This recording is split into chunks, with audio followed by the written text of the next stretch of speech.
Hi, welcome back to the channel. So recently, like I said, I've been seeing this trend on social media of regretful parents. And a lot of it is, I discovered it through Reddit, but a lot of it is going on TikTok now as well. And so today we're going to be reacting to some TikTok videos that I came across. These ones specifically today should be to all things in theory, so long as tech agrees with me. But these two specifically are from women who have chosen not to be parents, and they're addressing the regretful parenting trend. And so if that sounds like something you're interested in reacting to with me, let's go. Every parent on the planet falls into one of these three categories. I did a video about this on my YouTube channel back in the summer of 23, right? But because of all the comments I keep getting on here talking about how I'm going to regret my decision, we need to talk about all the parents who regret their decisions. They're all over social media now. It's becoming more and more acceptable to talk about their regrets. But don't worry. If you are a parent, you fall into one of these three categories without a shadow of a doubt. So first, we have category A, the parent who absolutely, we're going to just talk about mothers for the sake of this video, because a lot of fathers are really not that involved in their kids' lives, so they don't really count in this video. The mothers who absolutely enjoy motherhood. They don't whoop their kids, they don't beat their kids, they don't yell at their kids, they don't make their kids feel bad about themselves. They take all the challenges with a smile, with a grain of salt. You know, even when it gets challenging, they just love being a mother. It is like the best thing that's ever happened to them. Then you got category B, the parents who absolutely, the mothers who regret motherhood. They absolutely regret motherhood. They love their kids. They would do anything for their kids. They will die for their kids. They can't imagine not having their kids in their lives now that they're here. But if they had to do it all over again, if they could change the person or the people that they had kids with, if they could change the timing of when they had kids, if they could change anything about it, having kids period, many of them would choose not to. And the key component in this category is that they will admit it to you. Now, category 3 is the exact same as category 2, except they won't admit it. In my personal opinion, the vast majority of the population, and I'm talking like 80-something, high 80 percentile, in my opinion, falls into category 3. The vast majority of you guys will never admit your regret. Now, like I said, here on TikTok, on all the websites, all of these social media forums, there are more and more and more women coming out talking about their regret. So it's not as taboo as it used to be, because you couldn't admit this stuff back in the day. But now more and more women are talking about this. So because we know that there are so many parents, mothers out there who regret their kids, why do y'all keep telling child-free people that we're going to regret not having them, when there are so many of them who regret having them? And I tell people all the time, I would much rather regret not having kids than to regret having them. Because if I don't have them, the only person I'm hurting is myself. If I have them, I'm hurting them. I'm not even hurting myself if I have them. I mean, I am, but I'm not. I'm actually hurt. They're going to be the ones that suffer the most. So I would much rather not put a child through that. But like I said, the vast majority of the population falls in category 3. And the smallest amount of the population, in my opinion, less than like 7%, falls in category 1. So there's my take on that. Stop telling child-free women that we're going to regret our decision when there are so many mothers out there who are miserable every day, all day, every day, and they regret having their children.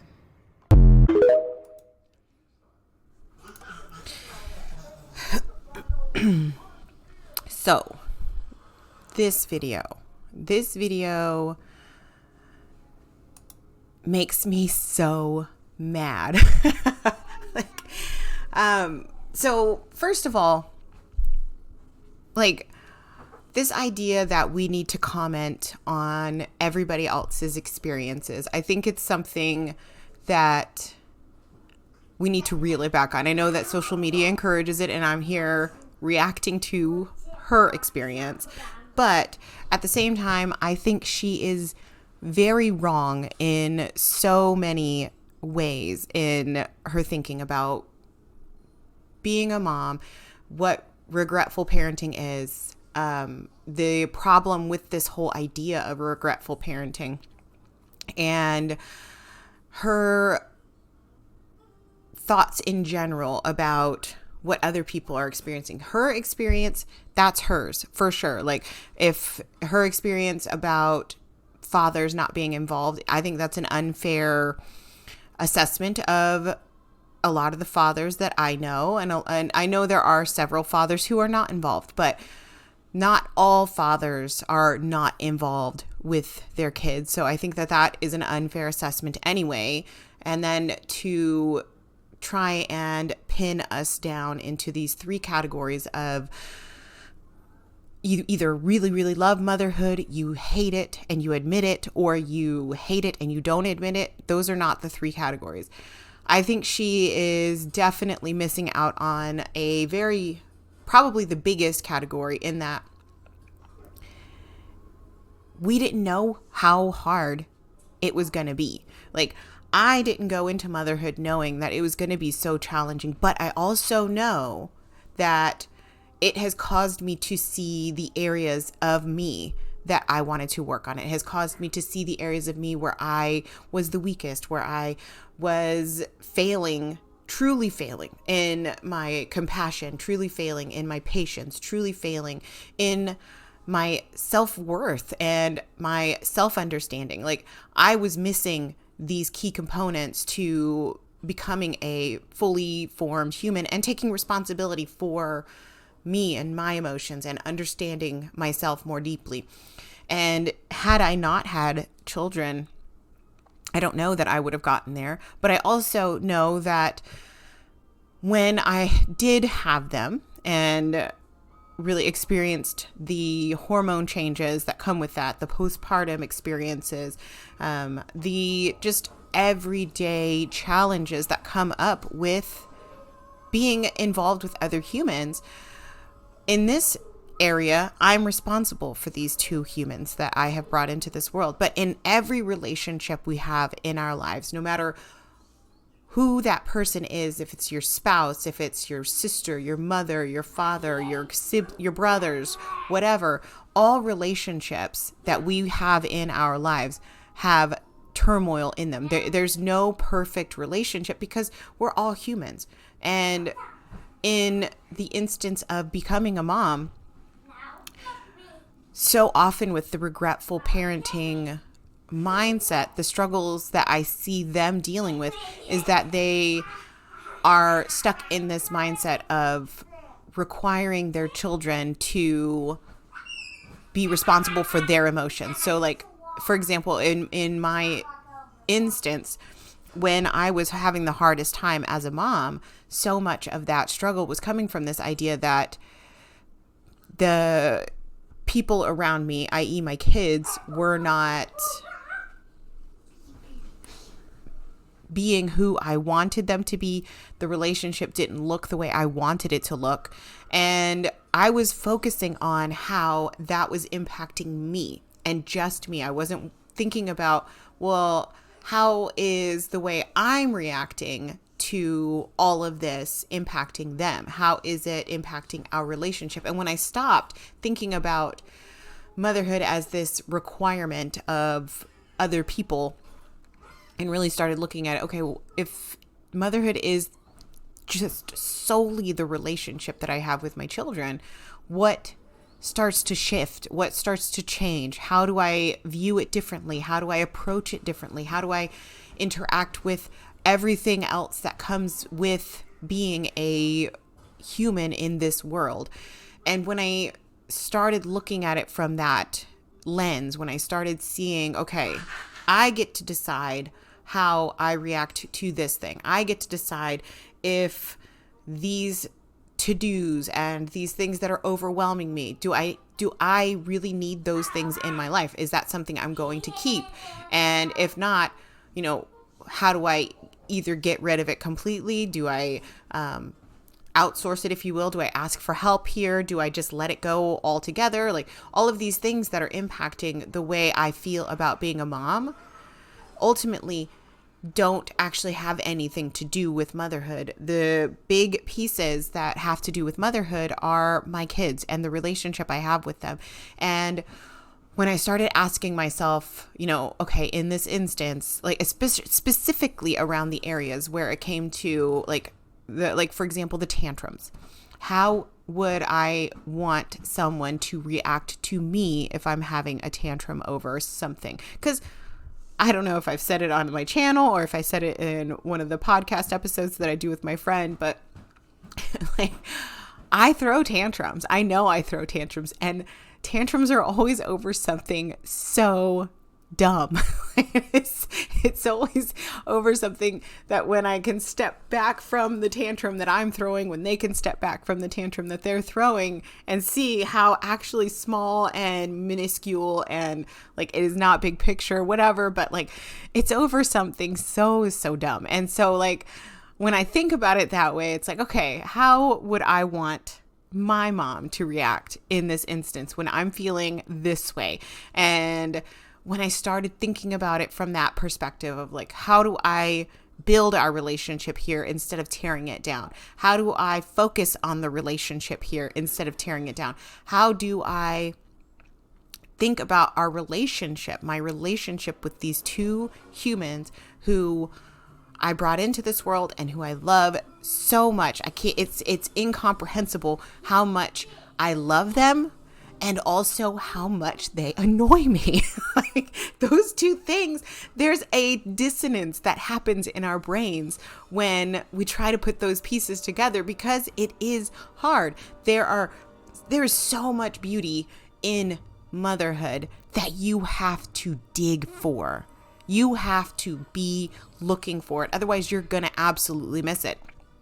And I think that's where this whole idea of regretful parenting and the trend of regretful parenting and women who are choosing not to have children commenting on the idea of, see, I'm right. I told you having kids is a terrible idea because of this thing, and you're going to be a regretful parent. And it's okay, but that's one, that's not helpful. And two, it's condescending and it's condescending in such a unnecessary way. When if she was truly interested in engaging with the women who are struggling, the way she would do it, that's not it.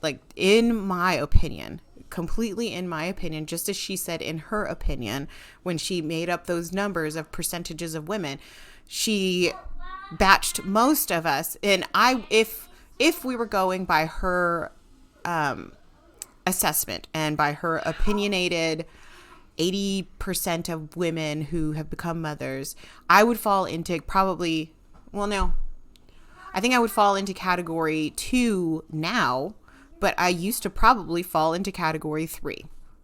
And it's because I didn't know that it was okay. And I think it's important that we are talking about these things more, but not in the way of, see, you're regretful, you shouldn't have done it, versus, yeah, that's a part of that journey. Because at the end of that journey, we're so focused on the now, we don't see what's going to come. We don't know what's coming at the end of our journey. And when we focus on the now only and how hard it feels now, and how it's impacting me,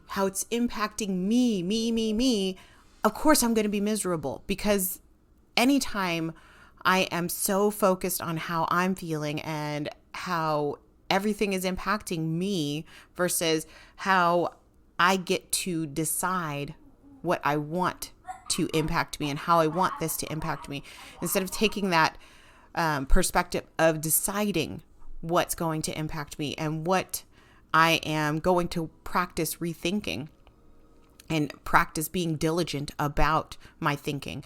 When I don't take the time to do that, of course, I'm going to be miserable. And I was, especially, I'm not even going to count like the postpartum portion of motherhood, because that's just hard in general. Dealing with the emotional ups and downs of our hormones as we are getting our bodies back, as we are sleep deprived, and all of the things like that's it. That's just an unusually hard chapter.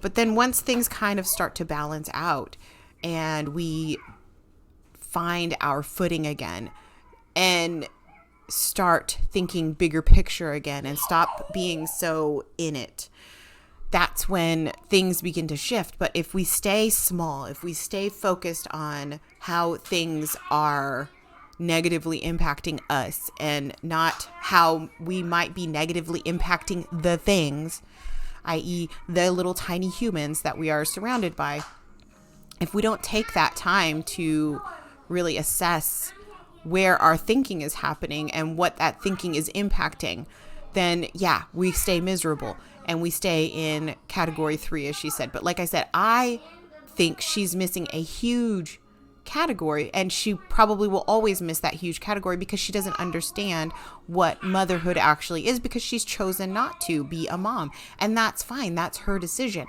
But more often than not, I think most of us moms actually fall into a category of women who are so happy and in love with our children, but we didn't realize how hard the everyday parts of it would be. And so that's all I really want to say about this video, is that if it feels hard for you, that's normal. As unfun and uncharismatic, or that's probably the wrong word at the moment, but that's the word that's coming to my head. But as unappealing as that bit of advice is, it's completely normal to have those day-to-day struggles. But when we stop and think about, what is the relationship that I am trying to build with my children here, and how am I impacting this relationship versus how are they impacting me? When we stop looking at how they're impacting us and think about how we are impacting them, because at the end of the day, we are the adults. They are children. When they become adults, we can change and have a different conversation. But at this point in time, they are children, and their brains don't have the ability to work that way. Mine does. So when I know what my brain is doing and how it's impacting me, and it's how it's going to impact that relationship that I have with them, that's where I get to stop and think about where I want my brain to actually take me, and where I want my thoughts to actually take me, and where I want my focus to actually be. I don't want to sit there and focus on all of these terrible things that are impacting me and making my days miserable and making my days feel longer or shorter or stressed or rushed or overwhelmed or frustrated. I don't want to focus on those things. I want to get through them, sure, but I want to get through them in a way that actually helps me be a better mom and helps my relationship with them be stronger, especially as they get older and, like I said, start learning to think about these things for themselves. So that's all I want to say about that.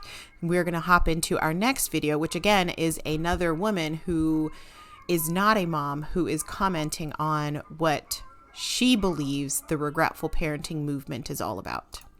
I'm 39 and happily child-free, but every so often I'll wonder, is it true? Like, you have to have kids to have a life that's worth living? You gotta have so many kids. Is it true? And then I found the subreddit Regretful Parents, and I have learned it is not true. And if you're on the fence about having kids, or if you've decided not to have kids, but occasionally you're like, is this the right decision? Go to that subreddit, because you will learn there are a shit ton of parents who regret their children. So with this woman specifically, I find it interesting. I always find it so interesting when people have to go to other people's misery to make themselves feel better. Yeah, I find that an interesting take on life, and it also makes me question, how happy are you if you have to go and enjoy other people's miserable moments? Because again, being a parent is hard. It is harder than we anticipated. More often than not, I think it's harder than we anticipated. I think it's wonderful that more and more of us are actually talking about some of the hardships and normalizing it instead of wallowing it. And so this subreddit she's speaking of specifically, it is a subreddit of people wallowing in the misery together. And when I made a short not that long ago talking about like things not to do, and that subreddit is one of those things not to do. Do not go into that subreddit if you are struggling with any kind of regretful parenting, because it is an echo chamber of people wallowing in misery, where you want to surround yourself with somebody who's going to help pull you out of that. And that's some of the work that I do with my clients, but it's also something that like your mom could do. Like, go talk to your mom, go talk to your friend's mom, somebody who you looked up to that has had children, somebody that you look up to that has had children can tell you, yeah, it's hard when you're in it, but seeing what comes after it, seeing that long-term view, that vision of what's to come is a better tool for getting yourself out of it. Just having somebody to talk to, actually talk to, not echo chamber you on the internet, not spilling your guts in a Reddit forum or subreddit, whatever they call them, but not putting it out there on a subreddit for people to also say, yeah, the kids suck. And then, I'm so tired of my kids. I hate them, blah, blah, blah. Because like I've seen a lot of people in there saying how they hate their children. And these are people who need help to get themselves out of their heads, because they're just so in their heads. It's impossible to move past that. And so you get to this point where you stay stuck in this place of regretting being a parent and regretting decisions you've made. And really I don't think that's what parenting is. Do I think it's hard? 1000%. It is hard. It's hard work. I was in the Air Force for 20 years. I went around the world. I went to deployed areas. I did cargo movement on planes. I did aircraft maintenance. I did a lot of things in the Air Force, and it was hard. Like I worked my butt off to get to my retirement at 20 years. Being a mom, 100 times harder because of the way it challenges you, the way it has you looking at yourself and looking at how you're showing up, looking outside of yourself and seeing the things that are weak about you, the things that I saw so many of my personal weaknesses showing up in a way that they had never shown up before. I knew some of my weaknesses, but being a mom highlighted more of them. And seeing yourself in that way is hard. Like, looking at the challenges that come from motherhood, it's hard. But in the short time that I've been a mom, I've only been a mom for 5 years, but in that short time, I have grown more as a human than I did in the first 37 years of my life. I was 37 when I had my oldest. And I grew as a human. I grew as a person before having kids, but having kids challenged me so much more than not having kids. There's no challenge to not having kids. In my opinion, there is no challenge. You are just responsible for yourself. You might be responsible for a pet, but the amount of growth, the amount of challenge, the amount of hard work, the amount of personal growth that I have experienced in the short time that I have been a mom has been immense. And that's something I wouldn't give back, even if, I wouldn't give that back. Like, even with like the idea of like, I can't even complete that thought because it makes zero sense to me. But in my opinion, purely my opinion,